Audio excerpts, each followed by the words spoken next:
And I'm John Allan Namu. We are the Namus / Ngondis.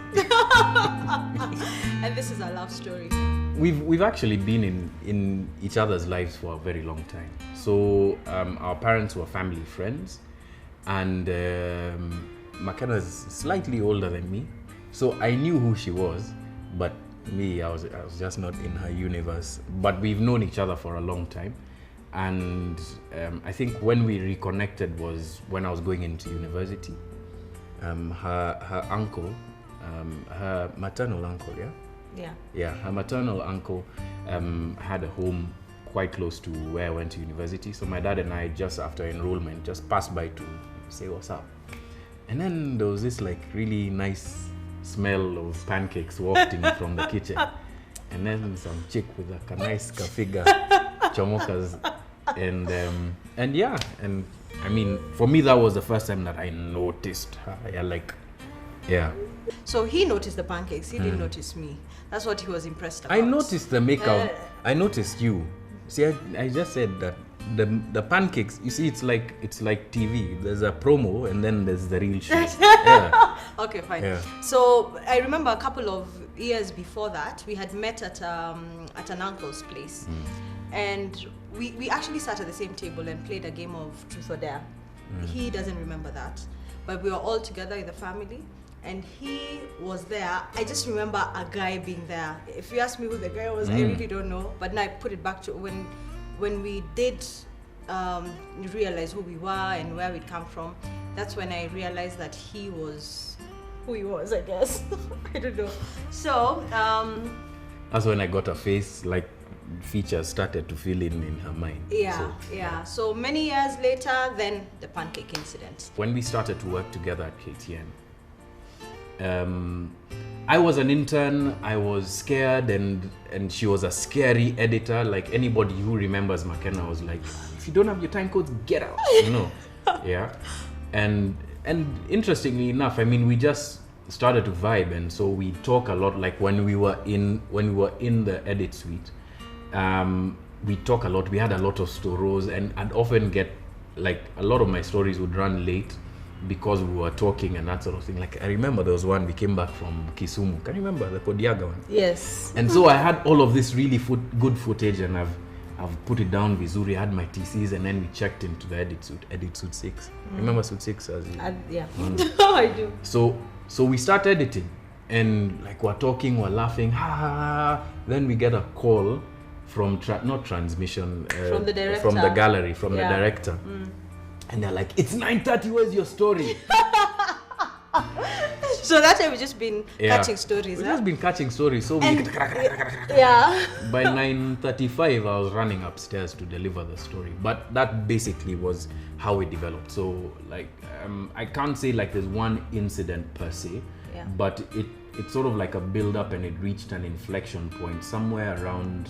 Maybe around 2008 thereabouts, and I think that's when things like really developed for snuck me. up on us. Really. That's true. So the age difference is really not something that is even very obvious to us. We only remember it when now we are filling in forms, when we are stuff like that, because we think more or less the same. Maybe I didn't develop as quickly as girls should. I developed quicker than most men. So I think to also, put it that way. Yes. Because of his career, he's been exposed to a lot, and you have to mature a lot. He's had to, so. And I also had to do quite a bit of maturing when my parents died. So I don't know. I don't know that it's a factor, or it's something that look. I mean, and this sounds like a PR statement, but we have 4 kids, and she doesn't look like she's 3 years older than me. I don't feel that age difference. In fact, sometimes I feel like I'm the older one. Because I'm like of late I'm the boring one, So So falling asleep in the middle. It's never really been a factor. I don't know. Yeah. For you, has it been? No, it hasn't. Unless you're just looking at this young a snack. To buy things. Oh yeah, it hasn't really been a factor. We are only reminded of it when we either have to fill in a form or when we're asked about our age. But in terms of behavior and the things we like and how we interact with each other and how we associate with our children, it's not a thing. When we started to get together and we developed things beyond friendship, I was in a relationship, albeit one that was long distance and not working quite as well as I'd have wanted it to. No excuses, of course, for me not manning up and telling my girlfriend that, look, there's someone else who's got my interest, and I think we should wind things up. But yeah, I mean, it's like I said, there was an inflection point. At some point, I can't remember when, but there was just a point when it just became apparent to me that first I was super attracted to Makena,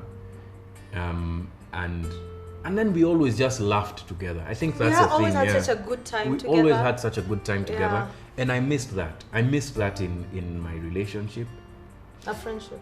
No, my relationship with. Yeah, but we had a friendship. Yeah, we had a friendship. Yeah. So, without going too much into that other relationship, because that's a slippery slope, and I keep saying that I don't want to come off as if I'm blaming my ex-girlfriend for the state of our relationship, but it was what it was, and Makena was always supportive of me, supportive of my work, but never supportive in a way that it was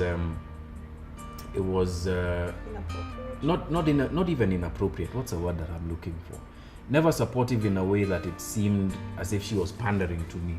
Because if there's something that Makena has always had, it's that kind of tough love approach to any of her relationships. So whenever I would do something that was stupid, that was foolish, she would call me out. And to be honest, many times she was the one who would kind of tell me, like, look, you're in a relationship, what are you doing?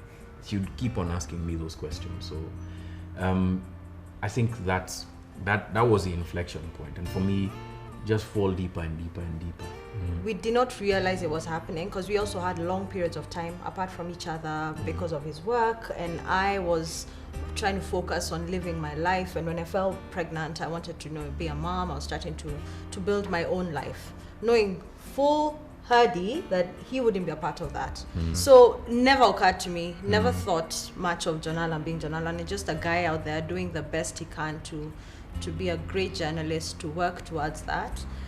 And yeah, that's really it. So there's no, oh my God, it's John Allan moment. If anything, I'm a groupie.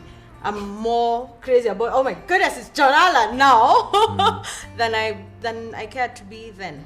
When I was pregnant, that period was a bit tough because we both weren't handling it very well. Yeah, first time, not expecting it would happen. Of course, there was the girlfriend.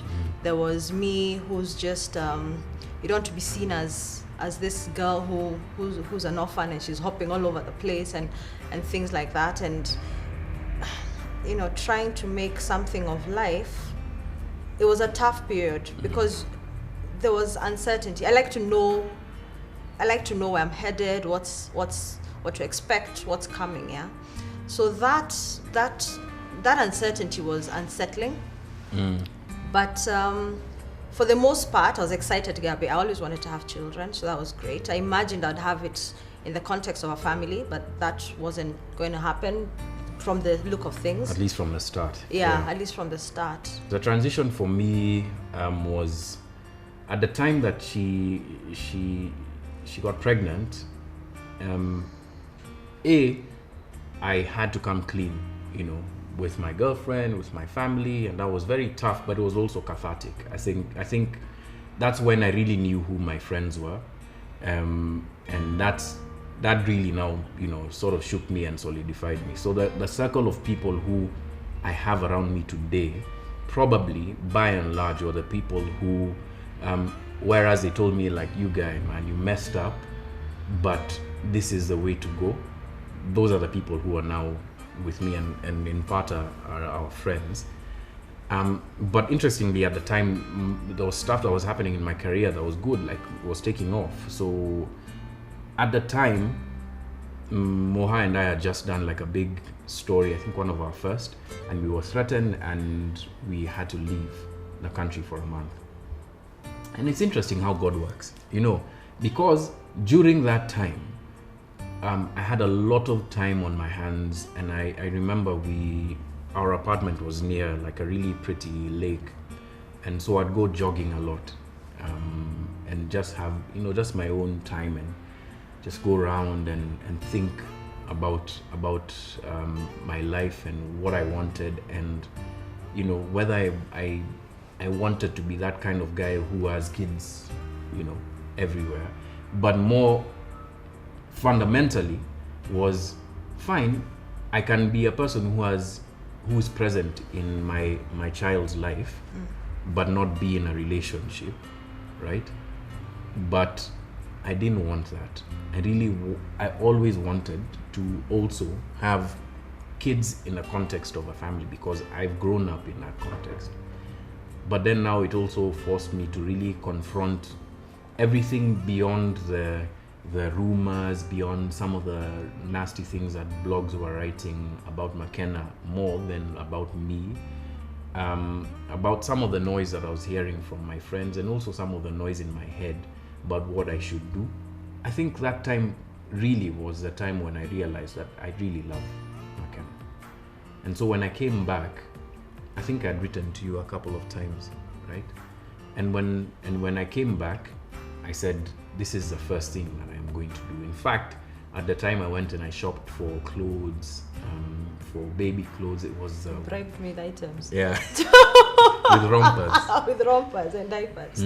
So I went and I shopped for baby clothes, and I think, just as an aside, this is the time that I really knew Moha was my friend, because I talked to him a lot about what I was going through, but he was there when we shop. When I'd shop, he'd give me his own pieces of advice, and it also helped that he really had a lot and has a lot of respect for Makena. Cut a long story short, I went back and I told Makena, look, I'm willing to work things out and be a part of our child's life.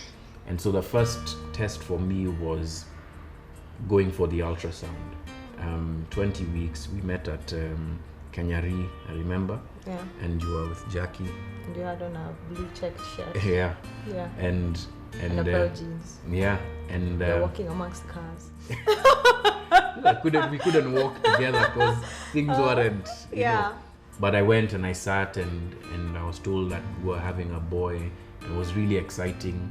But more exciting for me was that for the first time, Makena and I were talking, and we just took it step by step. So this was one of the points in our relationship that really cemented who we are today, I think. Yeah. And maybe just to add to that, one of the things that I appreciated during that time, maybe knowing or unknowingly, is that he knew to go and shop for the baby, because he knew that's what was important to me. I because that's what I was trying to get right and to do properly. So that I think was good. That was a good starting point. She was super prepared. Like I came and I was like, what do I do? Do nothing, just set your things over there. She had her apartment, she had bought a car, she had done everything, and she was ready. And so I knew that if I wanted to be part of their lives, then I'd really have to work to become a part of it. And I think that's where the real relationship now started. More than anything, we were unable to let go of how happy we were, the amount of joy we had together, the amount of laughter. We'd goof around a lot. Yeah. In fact, one of the things that I remember sort of helped heal, interestingly, was comedy. So I'd come with a lot of DVDs and we'd binge watch What was it? That was when this comedy Sheldon, Big Bang Theory. Big Bang Theory Yeah.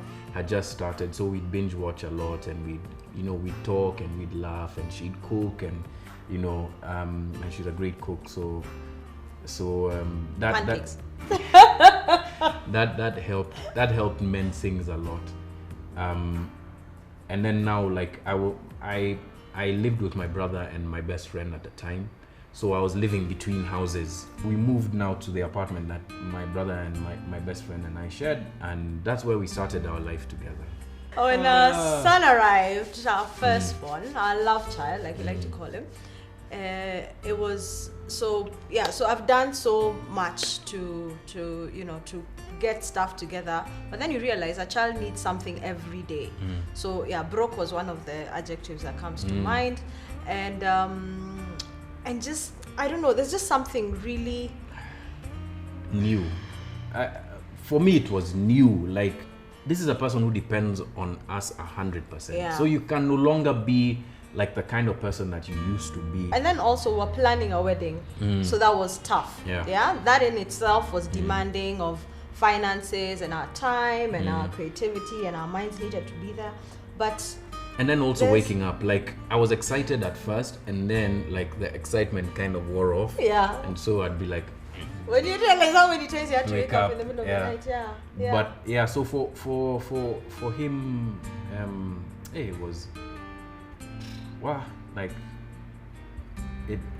those moments of cognitive dissonance where you have this life before, you've had this life before, and now you have like a completely new life, and parenthood has been not thrust upon you. You kind of knew that it was coming, but you don't really know what it means until it happens. Exactly.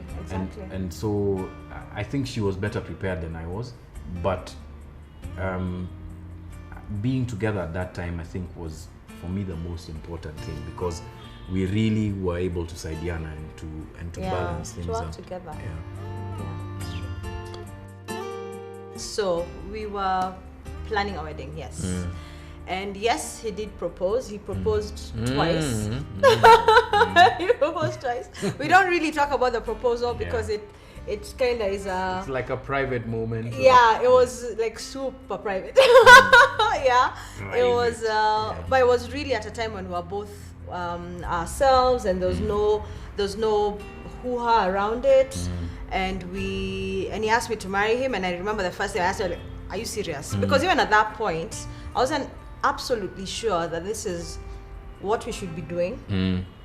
And I also had a lot of uncertainty about, are we doing it for the right reasons? Is he doing it because he feels he needs to, he doesn't want to shirk responsibility, or is he doing it because he truly does care about me and about our baby? And I mean, about the proposal, not to get into it too much. There's nothing to get into. It wasn't like a wham bam fly you to this remote destination, and just when you think you're just taking it in, I turn around and there's this big ring and there's doves and there's guys who are playing. No, I'm not that kind of person. Like, I don't know that we either of us is. I'm not that kind of guy. So I think I can be romantic, but at that point I just wanted to be sincere. So it was raw. It was a raw proposal. Proposal one. Minus ring. It was just, It was just, this is what I'm feeling. The baby has taken a nap. We're in a moment. We're in a moment, and I asked her, look, I really love you. Will you marry me? Proposal 2, now I was a bit more prepared. I think the highlight of proposal 2 was the engagement ring, just to show like my intent. So I went out and I looked for one, and I don't know whether it was too big. It was super big, because I have like really tiny fingers. It had to be adjusted like 100 times. She's got very tiny fingers, so I measured with over here. I remember like this part of my finger. I was like, this, and it was still a bit big. So we went, and I made the proposal, and I think she was a bit happier with that alone. And you know. I was a bit happier. A bit. Meaning. As in you were First, we went ring shopping. We went like ring shopping, and the ring that I picked, he surprised me with something else. So that was good. That was good.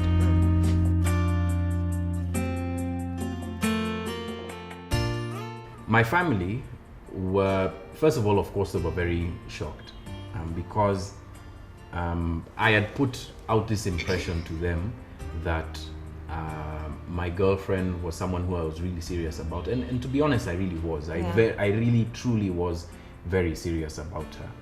And then I kind of went quiet. But the thing that surprised me about their reaction wasn't that they were upset with me for breaking up my relationship. It was that they were upset because they know Makena. They were upset with me for essentially toying with the emotions of a person who is an emotionally mature person, a person who doesn't need that kind of mess in her life. Like, she's an orphan. She's really, like, if you know Makena, she works very hard for everything. She's not the kind of girl who would have men, you know, sort of like handing her gifts and living that life. No. And here I was coming in, and you know, like that Bob Marley saying, a coward is a man who awakens a woman's passions with no intention of loving her. So I think, like, especially like my mom and my sisters felt that I was being that kind of guy. My brother, of course, was more supportive. He of me, like, he was like, hey, my guy, okay, so how are you going to, you know, he was trying to be logical about it. But for me, the thing that was important was the kind of things that my mom was telling me. She's like, you cannot do this to another person. You know, you can't do this to Makena. And I remember her very specifically saying that. My dad, of course, being team mom, you know, was like, yeah, my guy, you need to really, you know, handle your responsibilities. My mom's a big believer in, like, loving relationships and that sort of thing. But, you know, I had to, like, in private moments tell her, like, look, mom, when we are ready to take steps, we will take them. If we're ready. Yes, I had the support of my best mate, who's also my closest friend. And your cousin. And cousin as well. Yeah, she was, of course, she was like, how do you do this? This guy had a girlfriend, and how do you go and you know, home wrecker, or, you know, but in a very loving way, because that really is what she is. She's like my sister. My brother, being younger than I am, really, you know, it's like, I mean, it's cool. You know, it didn't have much to say about it, or if anything. But I was almost not answerable to anyone. Yeah, I was fairly independent, so the decision really lay with me. I sought, you know, I would share what is going on with my best mate, yes, but she never did say yes or no. She just told me that this is maybe what you should expect, and this is what has happened, and, you know, and that just do the right thing. And of course prayed with me a lot. That really got me through those times, because I needed clarity, I needed direction, because this was no small feat. You don't want to take someone, you know, toy with someone's emotions, take someone on, just mess up their life, hold them from their blessing, they hold me from mine. I mean, big mess. Yeah, so really prayed through it. Talked to my cousin quite a bit. I also have a couple of aunties who are very supportive during that time, but we'd mostly just sit and laugh at bad mom. Yeah, but yeah, especially when he was being stubborn and I was being confused. Yeah, but yeah, everyone all round support and just allowing me to do, guiding me to make the right decision and allowing me to do me. Yeah, because I'm also a bit. I wanted 250 guests for the wedding. That did not happen. I think it was also, last born son, he's getting married, there's a child, so everyone was excited about it. The weddings that had been attended in the 70s, all those guests had to all of them, they had to come. Unajua tulialika mtoto huyu alitualika harusi. So we try to reduce the guest list in phases. So with the traditional bits, there's 3 ceremonies. So on each we really try to include every family member from both sides. Yeah. But hey man, at the end of it, wow, we had 658 guests at our wedding. Yeah, it was a proper political rally. Yeah, it's a battle we both lost. But I declared that I wanted to run for president. At least I'd have a good chunk of guys, Plus the servers and we lost that battle. I mean, to be honest, we did. And this is why I kind of forgive my parents for inviting everybody. Yeah, I forgive you too. Yeah. It's because it was a very sincere expression of their love and their celebration. And their celebration of not just me, but finding a good woman. And it's, for a parent now, I can understand how emotional it must be. Having said that, I'm not gonna do that. My kids, if they want to get married with 2 people, as long as I'm one of the 2, that's it. That's okay. Yeah, that's so okay. I'll be the other person, I guess. Yeah.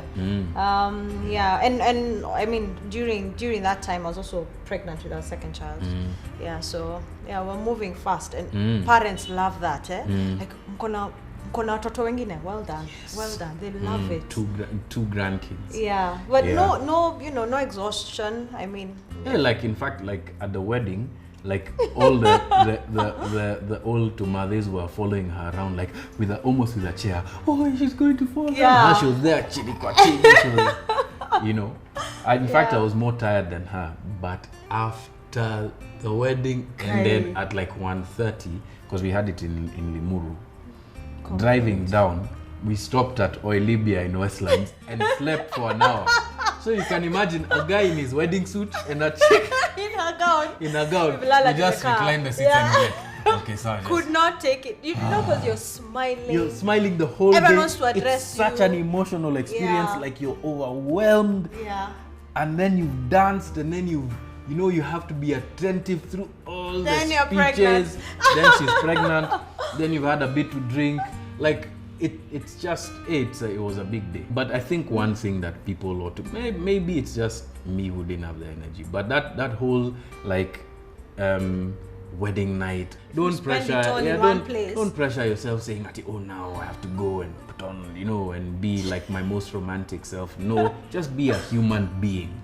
Be you. It's also your day. And I think that if for nothing else, that is one thing that I think you and I did well. That day was our day, and we partied, we had fun, and when it was time to go home, we went home. And slept. We honeymooned in the Seychelles.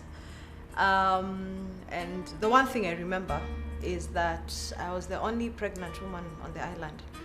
Did not see as a sight, as in I'd walk around, everyone is like, hiya, what's going on? What's going on? Yeah. So that was interesting. Of course, then again, being pregnant, a lot of just chilling, eating. Eating a lot. Just chilling and just, continuing but the it was laughter. a really beautiful experience. It was. I'd taken my brother's camera, and we took loads of pictures, because it's such a beautiful, Mahe is a really beautiful island, and I really want us to go back one day. Yeah. And then I don't know what happened, and lost. I'd taken videos. She was looking so ethereal, but anyway, I guess now that's why, the honeymoon, maybe it was God's plan, because now the honeymoon, I've really anytime everything. You try and really be very meticulous about what you remember about the honeymoon. That's true. And I guess now that it was also a really good personal time for us. Yeah. That you can't show people where you went, but you know where you went and what you did. Yeah, and being away from our baby for a whole week, that was really that was difficult. That was difficult. Not for me. Yeah, he was